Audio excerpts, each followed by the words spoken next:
أعوذ بالله من الشيطان الرجيم. يعلم خائنة الأعين وما تخفي الصدور. عزتمند زمونږه د سترګې هم خیانت کوي او زمونږه د بدن نور اعضاء هم دا خیانتونه کوي، لیکن الله رب العالمین زمونږه دغه خیانتونه پټ نه دي او الله زمونږ په دغه خیانتونو باندې عالم دی چې کوم خیانتونه مونږ په دې خپل ژوند کې کوو، او الله رب العالمین نه مونږ یو سکنډ یوه ذره هم اخوا دېخوا پټېدلی نه شو. نبی علیه الصلاة والسلام یو حدیث کې راځي چې یو کس لګیو خپل ورور ته د حیا په باره کې واعظ او نصیحت کوه. نبی علیه الصلاة والسلام راغی، هغې وویله پرېږدئ چې دا د خپل ورور ته د حیا په باره کې بیان کوي، ځکه فإن الحیا من الایمان، ځکه حیا چې کوم انسان کې د انسان کې به ایمانی، کوم انسان کې چې حیا نه ګور هغه کې به د الله نه حیا نه، کوم انسان کې چې حیا نه نو دارنګه هغه په زنا باندې مراته کوي، کوم انسان کې چې د الله نه حیا نه هغه به شراب هم څکي، کوم انسان کې چې د الله نه حیا نه هغه به غلام کوي، دارنګه هغه به نور هغه عملونه کوي چې هغه به الله ته مبغوض عملونه، الله ته به خوښ نه هغه انسان په هغې باندې رواني. یو روایت کې راځي نبی علیہ السلام فرمایي الحیاء لا یأتی الا بخیر، کوم انسان کې چې د خیر طلب یې الله رب العالمین هغه انسان کې حیا هم را پیدا کړي، کوم انسان کې چې د خیر طلب نه الله ته نه د حیا ختمه کړي. نبی علیہ السلام فرمایي الایمان بضع و سبعون شعبه،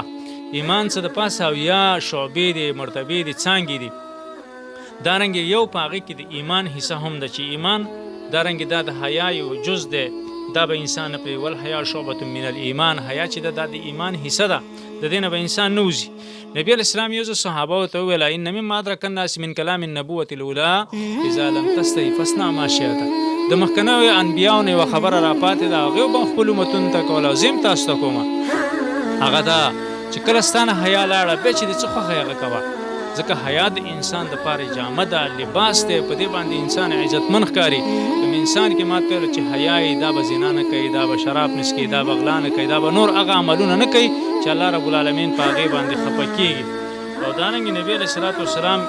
یو روایت کې راځي نبی علیه السلام فرمایي چې استوي من الله حق الحیا، د الله رب العالمین نه رښتینې حیا په ځان کې را پیدا کړي. دارنګې صحابه به یې ویل چې یا رسول الله موږ کې خو د الله نه رښتینې حیا شته؟ نبی علیه السلام ورته ویل نه داسې حیا نه، الله رب العالمین تاسو له سر درکړی دی، هغه څه چې د سر سره متعلق دی، لاسونه دي، سترګې دي، غوږونه دي، خوله ده، دا صحیح استعمالېدله. او دارنګې الله دله ګېډه درکړې ده، خېټه یې درکړې ده، او د دې خېټې سره چې کوم اندامونه ستا لګېدلي دي، خپې دي، دارنګې لاندې کلمې دي، او دارنګې شرمګاه ده، دا دې صحیح استعمالول، دا دې غلط نه استعمالول. او دارنګې مرګ دې ډېر یادو. ومن اراد الاخره ترک زینت الدنیا، څوک چې د آخرت اراده لري دا به د دنیا ډولونه او خواهشونه پرېږدي. او په من فعل ذلک فقد استوى من الله حق الحیا، نبی علیہ السلام دا صفتونه چې په چا کې راغلي همده کې رښتیا د الله رب العالمین نه حیا راغلې ده، که دا صفتونه په کې نه دي کې د الله نه حیا نشته. یو اثر کې راځي وایي ای د آدم بچیه تا د الله رب العالمین نه حیا ونه کړله، ځکه تا ګناهونه وکړه او ستا دا ګناهونه ما د دې بندګانو نه پټ کړله، او دارنګې ما نه دې وغوښتل ما دله درکړله، او زه چې نه څه غواړم په هغې باندې ته راتګ نه کوې. دارنګې که دا کارونه نه کوې وایي ناقشتکه، زه به تا سره حساب وکړم، مناقشه به سره وکړم، یوم القیامه د قیامت په ورځ به دې خپل حساب ته راکاږم. نو حیا ډېر یو بهترین شی دی. نبی علیه الصلاة والسلام وایي دا صفت په ځان کې را پیدا کړه، الله دې په من کې را پیدا کړي.